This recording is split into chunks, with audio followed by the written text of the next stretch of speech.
کلونجی جو ہے وہ ہر بیماری کے لیے شفا ہے، لیکن اس کا اندازہ ہونا بڑا ضروری ہے. یہ نہیں ایک چمچ ٹیبل سپون بھر کے کھائے اور آپ کہیں کہ کلونجی سے میری طبیعت خراب ہو گئی. تو اس کے لیے بھی طبیب ضروری ہے کہ وہ آپ کا مزاج دیکھ کے آپ کو ڈوز ریکمینڈ کرے. پھر شہد، شربت عسل، حدیث میں آتا ہے یہ شہد پینا جو ہے وہ شفا کے لیے بہترین ہے. پھر اسی طرح آب زمزم، نبی صلی اللہ علیہ وسلم نے فرمایا زمزم کا پانی جس مقصد کے لیے پیا جائے وہ اسی کے لیے ہے. ایک اور حدیث میں روئے زمین پر سب سے بہترین پانی زمزم ہے، یہ بھوکے کے لیے کھانا اور بیماری سے شفا ہے. پھر دم کیا ہوا زمزم کا پانی پیا جائے، ٹھیک ہے، یعنی جس پانی پر رقیہ شریعہ پڑا گیا ہو اس کو روزانہ کم از کم 3 گلاس پینا. اور زمزم کا پانی ہو تو زیادہ ترجیح ہوگی، ورنہ تھوڑا سا بھی ملا دے اس میں تو ساری پراپرٹیز چینج ہو جائیں گی. آپ نے فرمایا انہا مبارکتن انہا طعام طعم، کہ یہ مبارک پانی ہے اور یہ کھانے والے کا کھانا ہے. پھر زمزم کے پانی سے نہانا، یعنی بابرکت پانی ہے، اس سے نہایا جائے. پھر دم کیا ہوا پانی ناک میں ڈالنا اور جھاڑنا.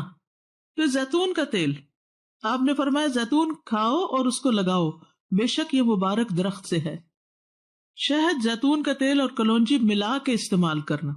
شہد، زیتون کا تیل اور کلونجی تینوں چیزوں کو ہم وزن مکس کر لیں اور پھر وہ جگہ پر لگائیں جہاں تکلیف وغیرہ ہو.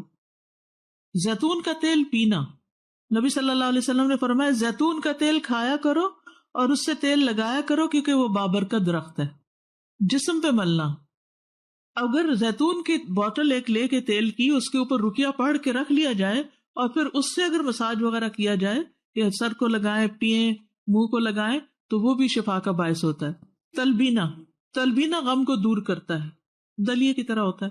اجوا کھجور کھانا، 7 اجوا کھجوریں کھائیں، اگر نہ ہو تو کوئی بھی کھجور کھا لیں، کھجور بھی شفا کا ذریعہ ہے. سنا مکی، سنا مکی، سنا نہیں ہوتا، اب تو یہاں ٹی بھی ملتی ہے سنا کی، سنا لیوز جو ہوتے ہیں. صبح شام سنوت کا ایک چھوٹا چمچ کھانا. سنا اور سنوت 2 چیزیں ہیں. آپ نے فرمایا سنا مکی اور سنوت کو لازم پکڑو کیونکہ اس میں ہر بیماری کا علاج ہے سوائے سام کے. پوچھا گیا سام کیا ہے، فرمایا موت. سنا مکی لیوز ہوتے ہیں اس کے، ٹی بھی ہے اس کی. جی ہاں، کلونجی کا بھی یہی حکم ہے کہ ہر بیماری